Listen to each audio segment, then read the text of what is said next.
오늘 성경은 로마서 12장 1절에서 2절까지의 말씀입니다. 모두 함께 일어나셔서 봉독하시겠습니다. 시작. 그러므로 형제들아, 내가 하나님의 모든 자비하심으로 너희를 권하노니 너희 몸을 하나님이 기뻐하시는 거룩한 산제물로 드리라. 이는 너희가 드릴 영적 예배니라. 너희는 이 세대를 본받지 말고 오직 마음을 새롭게 함으로 변화를 받아 하나님의 선하시고 기뻐하시고 온전하신 뜻이 무엇인지 분별하도록 하라. 예, 할렐루야, 복된 주일입니다. 감사합니다. 제가 드디어 이제 이렇게 서서 예배 드립니다. 기부스를 풀렀습니다. 아이고, 고생하셨습니다. 모두 앉아서 예배 드렸는데, 한 달 거의 가까이 됐죠. 아유, 감사합니다. 예, 조금 불편했는데, 보시는 분들이 더 불편했을 거예요. 기도해 주시고, 함께 염려해 주셔서 감사합니다. 예, 감사합니다. 저희들 잠깐 주변 앞뒤 분들하고 인사 한번 나눠볼까요? 예수님의 이름으로 사랑하고 축복합니다. 예수님의 이름으로 사랑하고 축복합니다. 예, 사랑하고 축복합니다. 오늘 봄비가 오는데 제가 좋아하는 날씨예요. 봄비. 감사합니다. 예. 제가 우연히 어떤 텔레비전 프로그램을 봤는데 혹시 그 알쓸인잡이라는 거 혹시 아시나요? 알아두면 뭐죠? 이게 쓸데없는 신비한 인간 잡학사전? 뭐 이런 뜻이래요. 알아두면 쓸데없는 신비한 인간 잡학사전이라는 알쓸인잡? 발음도 안 됩니다. 이거 프로그램을 봤어요. 각자 이제 다른 분야의 전문가들이 나와서 그냥 이런저런 이야기를 나누는, 뭐 다양한 주제로 이야기를 나누는 그런 프로그램인데, 거기에서 외계의 생명체에 대한 이야기가 주제가 되었었거든요. 그들이 그렇게 이야기를 나누는데, 일반적으로 외계인이다, 외계 생명체다 그러면 우리가 상상하는 모습이 인간의 이런 형상, 이런 모습인데 뭔가 왜곡되고 뭐 더 길어지거나 팔이 길거나 아니면 우리가 예전에 영화 봤던 E.T. 같은 모습? 이런 걸 생각하잖아. 외계 생명체. 아니면 뭐 더 이상한 괴물 같은 모습이라든가 이런 생명체의 모습을 상상하죠, 저희가. 근데 그 중에 어떤 분이 대단한 상상력으로 이야기를 한 게 기억이 나요. 그러니까 예를 들면 지구에 외계 생명체가 이미 존재했다는 거예요. 상상으로 그분이. 근데 우리가 상상하는 뭐 그런 모습이 아니라 다른 모습으로 이 외계 생명체가 우리가 존재했다는 거예요. 상상이에요, 상상. 공상과 상상. 예를 들어 이분이 말씀하신 게 음악이라던가 이런 형태로 인류와 함께 공존해 왔을 수 있다라는 상상을 해요, 이분이. 되게 독특하죠. 그러니까 음악은 인간 세계에 언제부터 존재했는지 모르는데 사라지지도 않아요. 계속 함께 있었어요, 인류와. 그래서 공존해 왔는데 이게 외계 생명체일 수 있다라는 상상을 하는 거예요. 되게 그럴듯해 보이고 독특한 상상력이었어요. 인간만 모른다는 거예요. 외계 생명체, 이 외계의 어떠한 존재가 우리와 함께 공존하는데, 그런데 실제로 피타고라스는 그 신에 다가가기 위해서 이때 철학자들이 연구를 많이 했잖아요. 별을 연구하면서 실제로 피타고라스가 우주에 음악이 가득 차 있었다라고 생각했대요. 이 피타고라스가. 그래서 인간의 귀에는 들리지 않지만 이 거대한 우주의 그 별과 별 사이가 하모니를 이루고 있고 그 음악으로 가득했다라고 생각했대요. 되게 재미있는 이야기들이죠. 저는 찬양의 능력을 믿는 사람입니다. 저는 찬양의 능력을 믿고 있습니다. 찬양 한 곡이 한 영혼을 살릴 수 있다는 것을 저는 믿습니다. 저는 믿습니다. 우리가 기도조차 할 수 없을 때도 사실 찬양 한 곡으로 우리가 깊은 성령의 임재를 경험하기도 하잖아요. 예. 저희 요즘 화요 예배에서 이 깊은 찬양의 시간 속에서 성령님의 임재를 저희들이 누리고 있습니다. 많은 분들 오셔서 깊은 찬양 안에서 성령의 임재를 누리시기를 소망합니다. 네. 우리가 게이름이라고 부르는 것들 있죠? 게이름. 여기 저희 이제 성도님들 중에 음악 전공하신 분들 계시는데 서양의 음악 음계로 저희들 도레미파솔라시도 이거 다 배웠죠. 이렇게 게이름이라고 배웠는데 이 게이름이 만들어진 것이 약 1000년 전에 이탈리아의 성직자이면서 음악가였던 구이도 다레초가 세례자 요한 탄생 축일의 기도, 저녁 기도라는 곡의 가사를 쓰면서 그 첫머리에서 따왔대요. 이 음악 전공하신 분 아실 거예요, 아마. 제가 그래서 조금 갖고 와봤습니다. 도는 도미누스라는 단어의 약자예요. 이게 하나님이라는 뜻이거든요. 그래서 도예요. 레는 레소나레라는 뜻인데 이게 울림 하나님의 음성이라는 뜻이에요. 미는 미라라는 건데 하나님의 기적이라는 단어의 약자예요. 파는 파밀리, 패밀리, 하나님의 가족이라는 뜻이에요. 솔은 솔베 솔폴루티라고 해서 구원, 하나님의 사랑이라는 것의 약자예요. 라는 라비아라고 해서 하나님의 입술, 뭐 하나님의 사도, 이런 하나님의 입술 이런 것의 약자예요. 시는 투스라고 그래가지고 사를 시로 바꾼 거래요. 그래서 거룩한 예수, 거룩한 성령을 의미한다고 합니다. 그럼 도레미파솔라시 도 있죠. 왜? 한 옥타브 도는 오메가 하나님을 뜻한대요. 재밌지 않나요? 저 이거 발견하고 너무 재밌다라고 생각했어요. 이게 음계의 원뜻을 찾아보면 이제 이게 지금까지 이어져서 도레미파솔라시도가 된 거예요. 지금 저희들이 배우고 있는 음악이. 이 모든 것이 하나님과 연결되어 있죠. 하나님의 이름을 찬양하며 모든 입술을 통해서 하나님의 기적을 선포하는 내용으로 되어 있잖아요. 이 게이름이 도레미파솔라시도가. 그러니까 도로 시작해서 도로 끝나는 이 도레미파솔라시도는 나는 알파와 오메가요. 나는 처음과 마지막이다. 시작과 마침이다. 라는 이 요한계시록의 22장 13절 말씀을 품고 있지 않나요? 너무 재밌죠? 처음과 나중, 또 처음과 마치심이라는 하나님의 존재를 의미하고 있어요. 음악이라는 것이 영원히 하나님이 음악이라는 것, 아까 제가 잠깐 얘기했지만 이 음악이라는 것이 하나님께서 창조하신 거잖아요. 인간이 만든 게 아니라 하나님이 창조하셨잖아요. 이 땅에 있는 모든 것들 하나님 창조하신 거잖아요. 하나님으로부터 나온 것들이잖아요. 그러니까 하나님의 창조물, 창조가 하나님이에요. 우주 만물을 지으신 창조주 하나님께서 인류에게 음악이라는 것을 선물해 주시고 영원히 자신을 찬양할 수 있도록 하신 거예요. 전 그렇게 생각해요.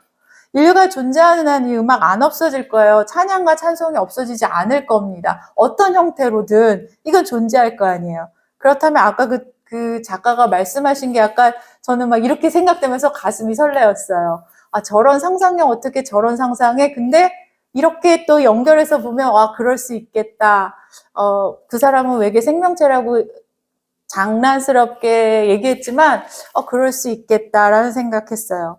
하나님의 그 사랑과 하나님의 이야기로 가득 찬 도레미파솔라시도. 자, 그럼 도미솔, 우리가 가장 많이 사용하는 도미솔 하면 뭐가 될까요? 하나님의 기적 같은 사랑을 의미하게 돼요. 자, 이제 오늘부터 여러분들은 도미솔 하면 뭐가 생각나며 하나님의 기적 같은 사랑이 생각날 겁니다. 음악을 도미솔 치면 하나님의 기적 같은 사랑이 생각날 겁니다. 떠올리시게 될 거예요. 하나님의 기적 같은 사랑. 여러분들은 모두 하나님의 기적과 같은 사랑을 받으셨습니까? 받으셨습니까? 받으셨다고 믿습니까? 예. 왜요? 어떻게 믿으시나요? 하나님의 기적과 같은 사랑이 뭘까요, 그럼? 로마서 5장 8절 말씀 함께 읽습니다. 시작.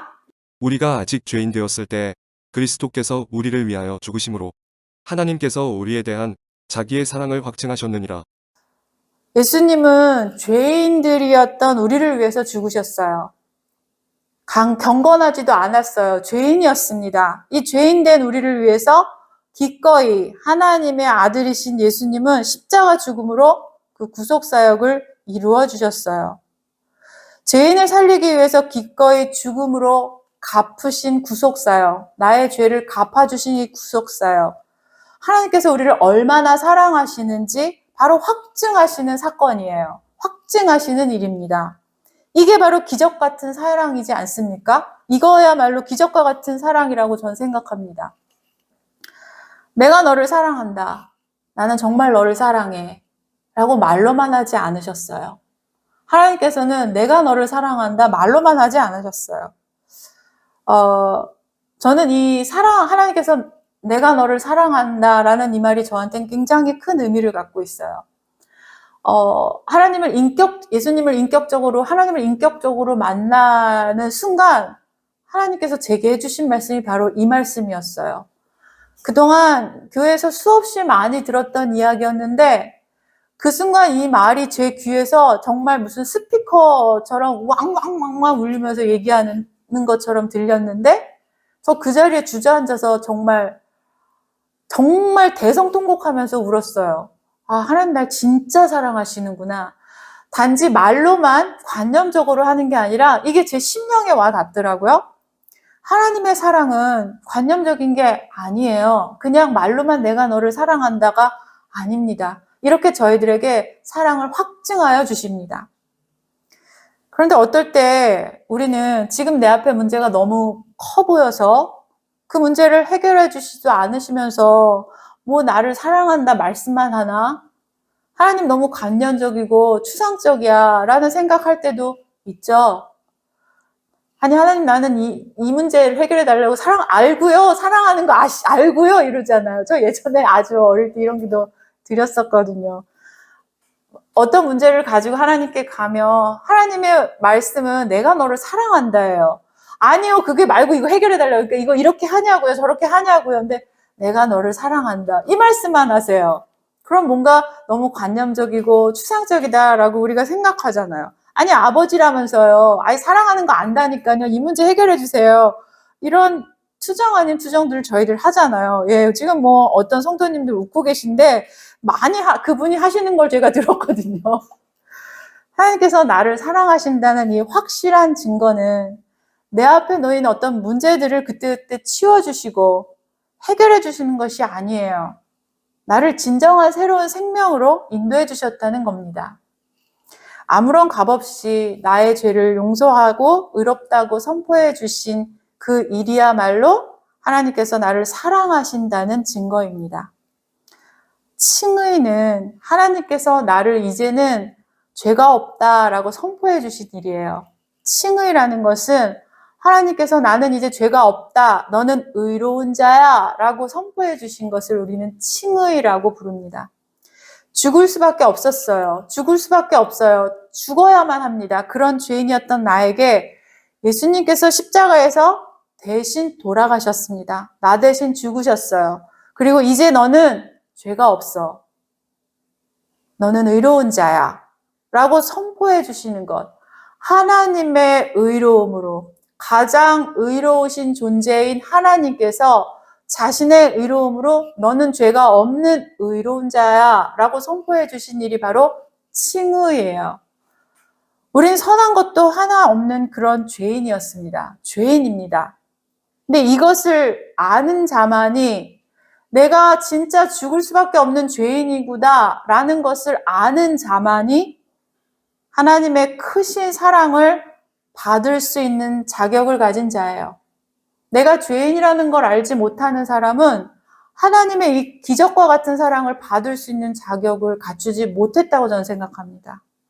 내가 죄인이라는 것을 아는 것, 나는 죽어야 한다는 죄인이라는 것을 아는 것부터 우리가 복을 누릴 수 있는 자격을 가진 자가 된다고 저는 생각해요. 사도 바울은 로마서에서 의로운 자라고 선포받은 자들이 받게 되는 복에 대해서 계속해서 말하고 있어요. 저희들 로마서 이제 끝났죠? 이제 로마서 끝났습니다. 이 의롭다라고 하나님께 너는 의로운 자야라고 의롭다라고 선포된 사람은 6가지의 복을 받게 된다고 사도 바울은 말하고 있어요. 첫 번째는 하나님과 화평을 누리는 존재가 되었다는 겁니다. 하나님은 예수 그리스도로 인해서 우리에게 의의 신분과 그 의의 신분을 부여해 주셨어요.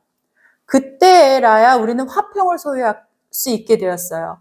하나님께서 우리 의로운 자라라고 선포할 그때에만 우리는 하나님과 화평할 수 있는 존재가 되는 것입니다. 이거는 마치 끊이지 않는 샘물처럼 끊임없이 흐르는 그 은혜예요. 하나님의 이 평강을 우리 안에서 누리게 되는 겁니다. 두 번째는 우리가 은혜에 들어가는 것을 얻게 되었다는 겁니다. 은혜는 값없이 주어지는 거예요. 값없이 주어지는 선물입니다. 우리의 매일매일이 하나님의 영광의 임재에 거하는 기쁨을 누리며 영원히 그것을 소유하는 특권을 주셨어요. 세 번째는 하나님의 영광을 바라보고 즐거워하게 되었다는 겁니다. 우리가 그리스도인이 되었다는 것은 하나님께서 주신 약속을 바라보면서 이루어질 것을 확신하는 소망을 가진 자예요. 예수님은 다시 오실 겁니다. 그분이 이 땅에 다시 오실 때에 우리 역시 하나님의 백성들로 그 영광 안에 거할 수 있어요. 네 번째는 환난 중에도 즐거워할 수 있게 되었습니다. 환난은 시련을 뜻하는 단어예요. 하나님의 백성으로 사탄의 세상에서 받게 되는 이 반대의 저항이나 핍박, 이것을 말하거든요. 이런 것들은 마지막 종말에까지 하나님의 백성은 마땅히 받아야 할 고난이라고 성경은 분명히 말하고 있어요. 근데 이런 고난을 받는 것을 하나님의 자녀라는 증거가 되기 때문에 우리는 이 환난을 즐거워할 수 있어요. 이런 시련들을 즐거워할 수 있습니다. 이게 승리를 받은 자가 가지고 있는 복락이에요. 다섯 번째는 우리는 예수님으로 인해서 구원을 얻게 되었다는 겁니다.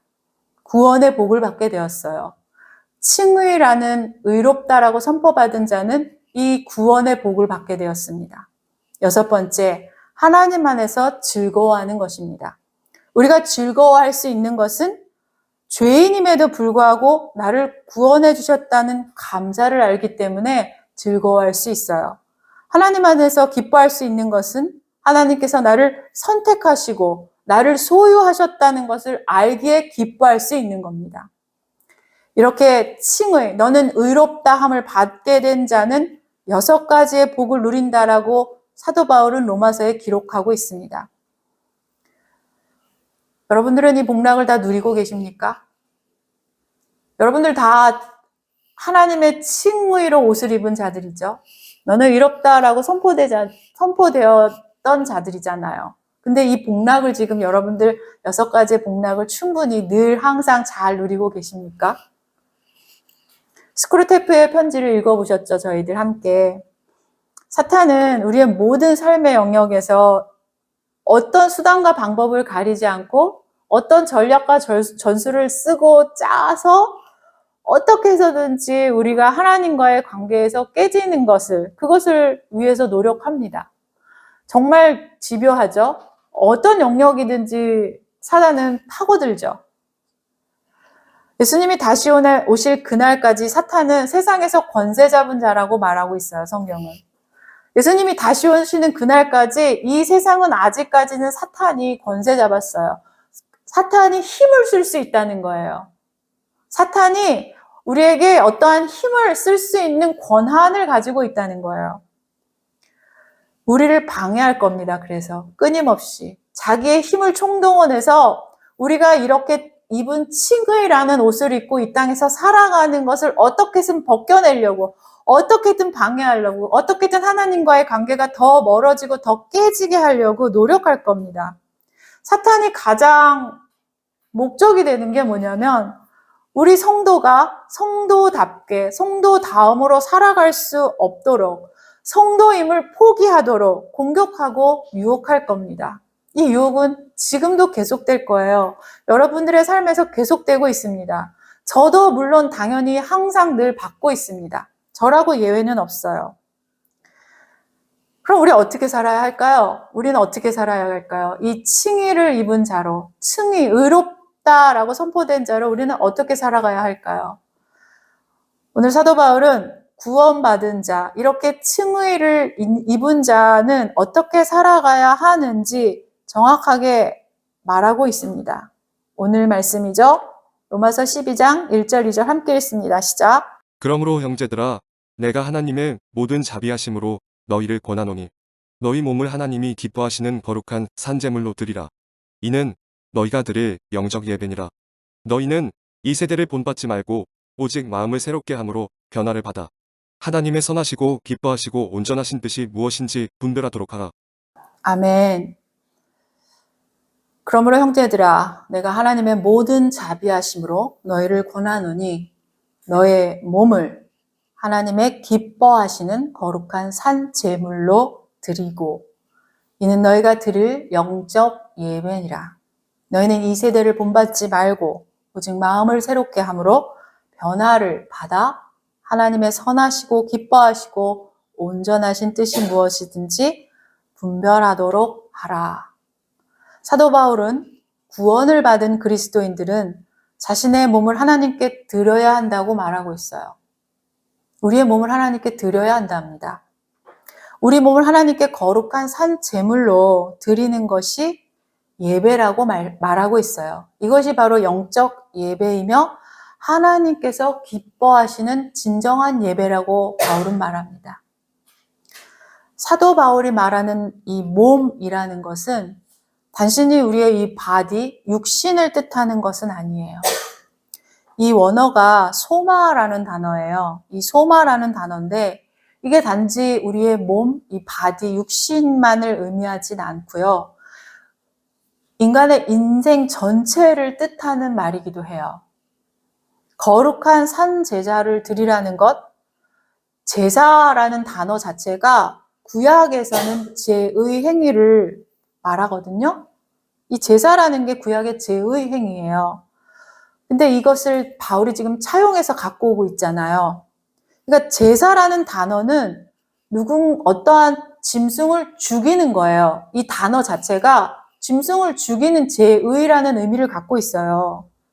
근데 산제사라는 것이 그러니까 이상한 단어인 거예요. 단어가 아닌 거예요, 이거는. 너무 반대되는 두 단어가 있는 거예요. 전혀 우리 그동안 생각할 수 없었던 차원의 제사라는 개념을 지금 바울은 제시하고 있는 거예요. 살아있는 제사, 살아있는 동안 나의 몸, 나의 인생을 모두 들여서 제사를 드리라는 의미예요. 우리는 매일같이 주님께 산 제사를 드려야 돼요. 매일같이 우리는 죽어야 한다는 겁니다. 매일같이 영적 예배를 드린다는 것은 우리는 매일 살아있으나 늘 주님 앞에 죽은 자, 나를 죽이며 예배를 드려야 한다는 겁니다. 구원받은 성도는 하나님의 영광을 위해서 내 인생을 살아가야 합니다. 하나님의 뜻을 이루기 위해서 나의 삶을 사용하고 나의 전부의 삶을 드려야 합니다. 이것이 우리가 진정한 예배를 드리는 것이라고 사도 바울은 분명히 말합니다. 제가 여러분들한테 질문 하나 할게요. 지금 여러분들 앞에, 지금 이 자리 여러분들 앞에 예수님이 오셨다고 우리 한번 생각해 봅시다. 상상해 볼게요. 그 눈앞에 오셔서, 내 눈앞에 오셔서 예수님이 내가 너에게 무엇을 해주랴? 라고 물으신다면 여러분들은 어떤 대답을 하시겠습니까? 잠깐 진지하게 생각해 보세요. 예수님이 지금 내 앞에 오셨어요. 빛으로 오십니다. 분이 제 앞에서 이렇게 서 계신다면 어떤 말을 할 수 있을까요? 내가 너에게 무엇을 해주랴? 라고 말씀하신다면 여러분은 어떤 말씀하시겠습니까? 진짜 우리가 예수님께 이거 해주세요. 이거 해주세요. 저거 주세요. 이거 해결해야 됩니다. 저거 해야 됩니다. 이런 말을 들을 수 있을까요? 내 앞에 예수님이 계십니다.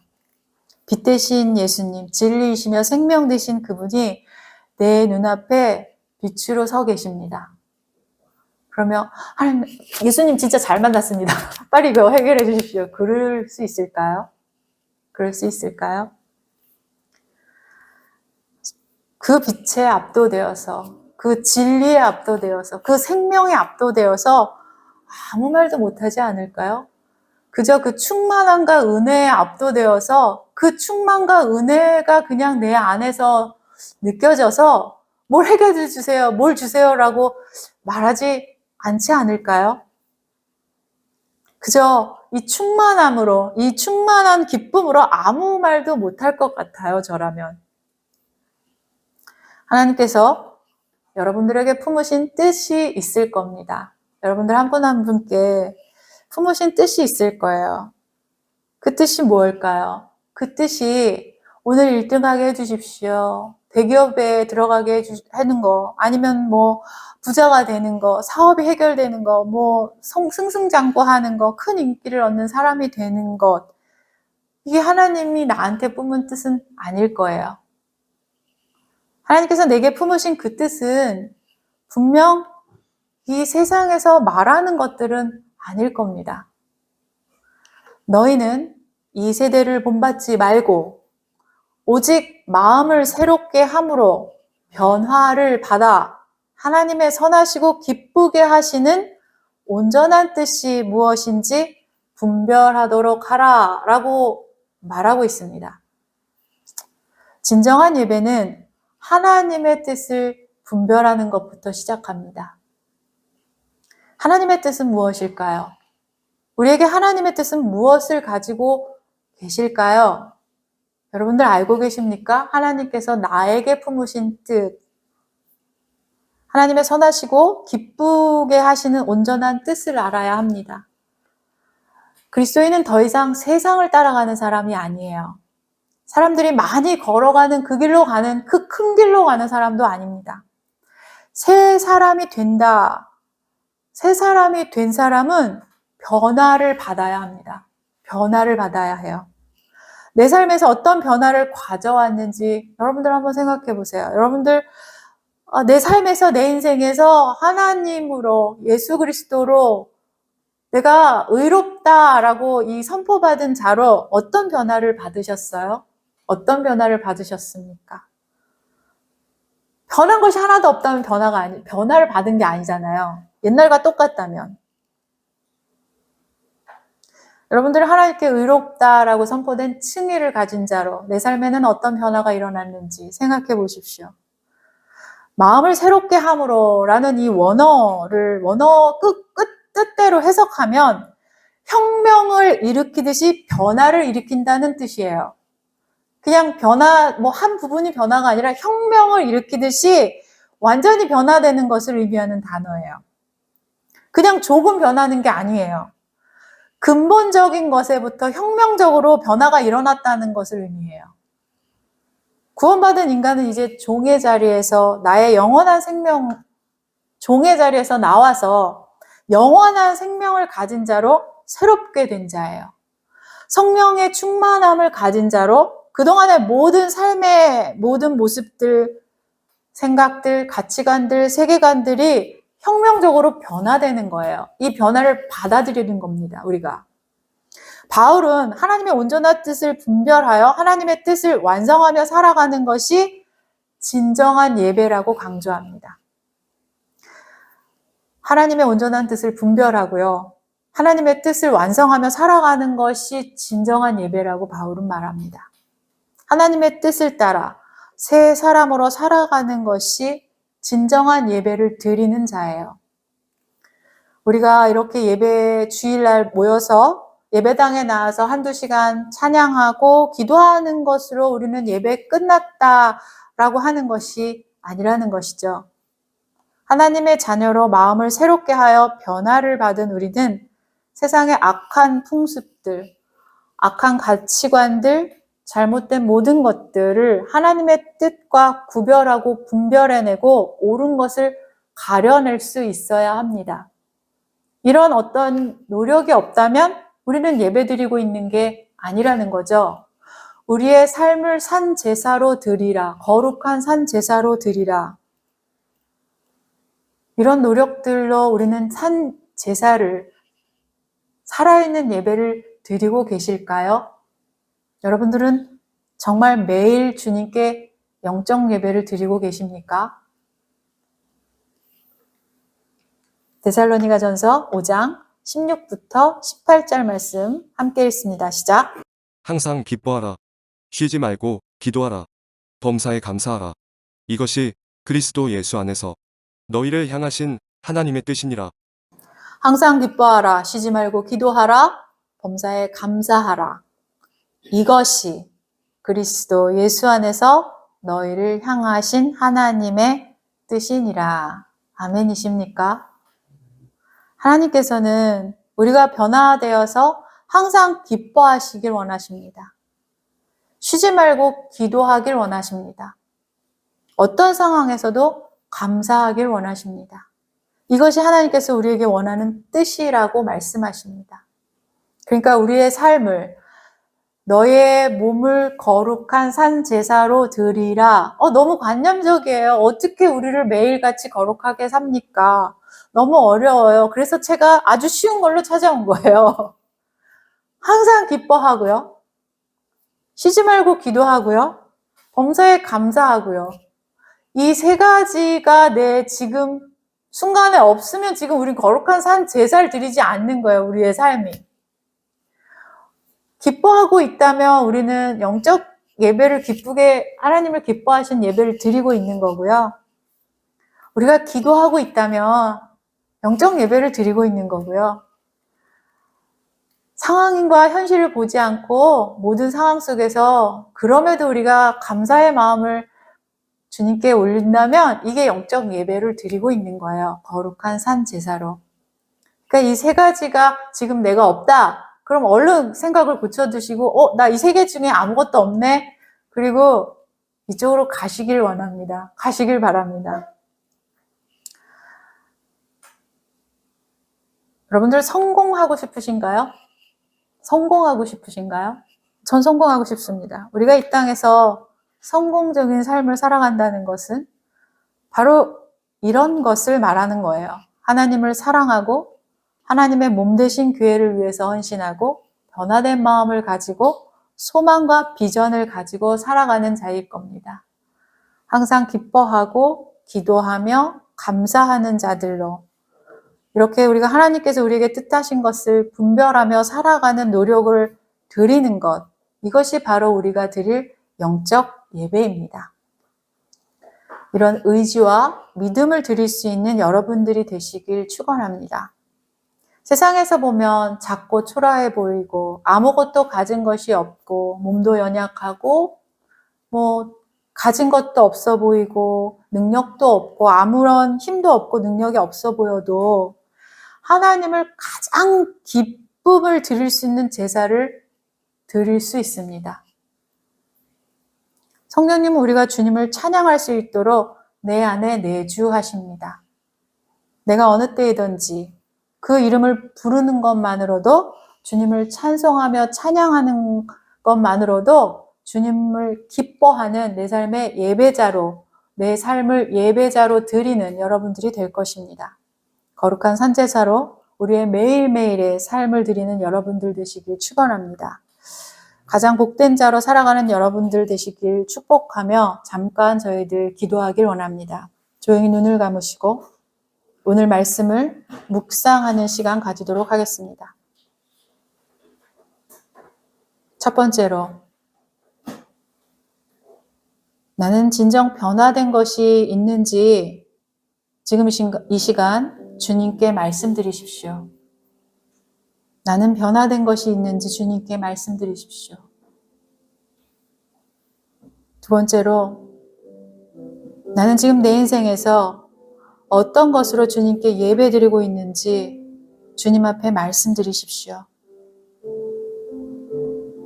세 번째로, 하나님이 내게 품으신 뜻을 나는 분별하고 알고 있는지 주님 앞에 말씀드리십시오. 함께 조용히 기도하겠습니다.